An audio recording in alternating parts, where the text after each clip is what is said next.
কোরআনের সাথে সম্পর্কটা আবার নতুন করে শুরু হোক। আমাদের অনেকেরই কোরআন শেখার শুরু হয়েছিল ছোটবেলায়, মক্তব, শিক্ষক, নিয়মিত পড়া আর সুন্দর কিছু স্মৃতি দিয়ে। কিন্তু বড় হওয়ার পর ব্যস্ত জীবনের মাঝে অনেক সময় সেই ধারাবাহিকতা থাকে না। তবুও হৃদয়ের কোথাও যেন একটা ইচ্ছে থেকে যায়। আবার যদি শুদ্ধভাবে কোরআন পড়তে পারতাম, উচ্চারণটা যদি ঠিক করে নিতে পারতাম, তাজবিদের ভুলগুলো যদি বুঝতে পারতাম।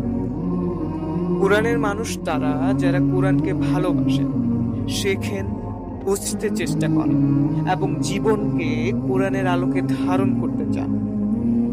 তাই আজই একটি ছোট্ট পদক্ষেপ নিন। মাত্র 2 মিনিটে আপনার কোরআন তেলাওয়াত যাচাই করুন। হোয়াটসঅ্যাপে 1 মিনিটের একটি তেলাওয়াত ভয়েস পাঠান। যাচাইকৃত হিফজ ফিডব্যাক দেবেন ইনশাআল্লাহ। স্টাডি কোরআন.লাইফ, শুদ্ধতার বিশ্বস্ত সঙ্গী।